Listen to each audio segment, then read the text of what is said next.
happens? Well, that depends on Mother Nature. That's just great.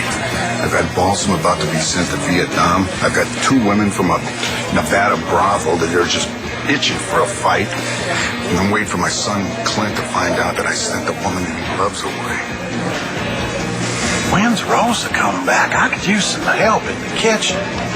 Well, I hate to be the one to have to break this to you, Jeremiah, but we'll see Pa fired Rosa this morning. He did what? That's Pa. He's cold sometimes, you know that. I just saw Rosa at the Good Day earlier this afternoon. She didn't say anything about being fired. I don't believe we've met. Miss Renee Devine. Oh. So you're a whore. The head whore, but you can call me Renee. I'll stick with whore.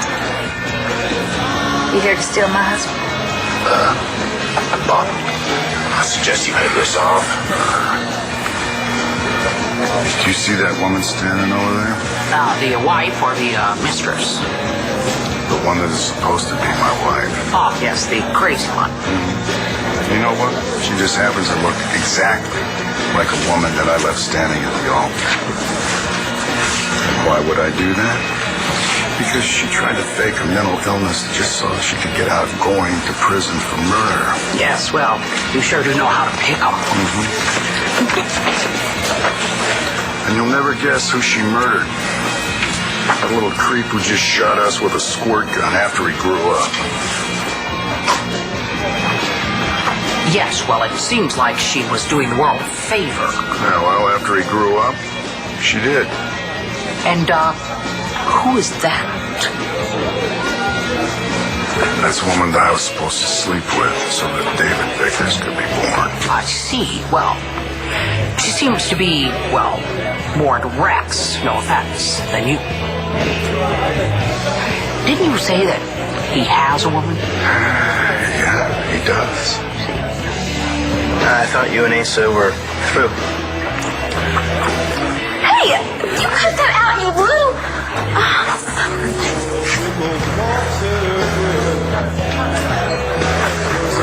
Who is that? Our hostess, Mrs. Buchanan. She scared me. You have no idea, but you will.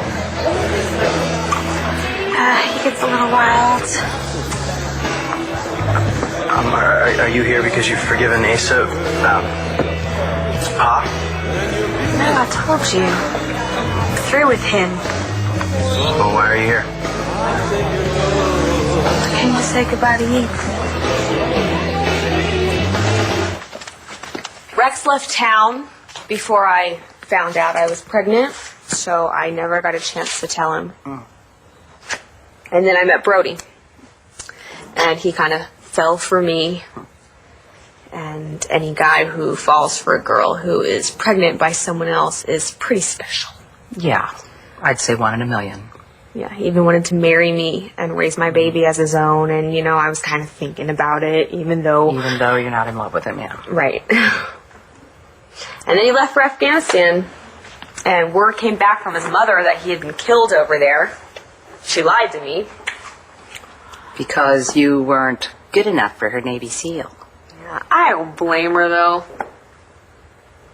I only would have married Brody to give Shane a father. And you know, that's what I did. I made him Shane's daddy. I mean, what was I going to tell my son, that his father was a jerk who walked out on him before he was even born? So I told him his dad was a war hero. I gave him a story to tell the kids at school, and it made him happy. And that's all that mattered. Till Rex showed up.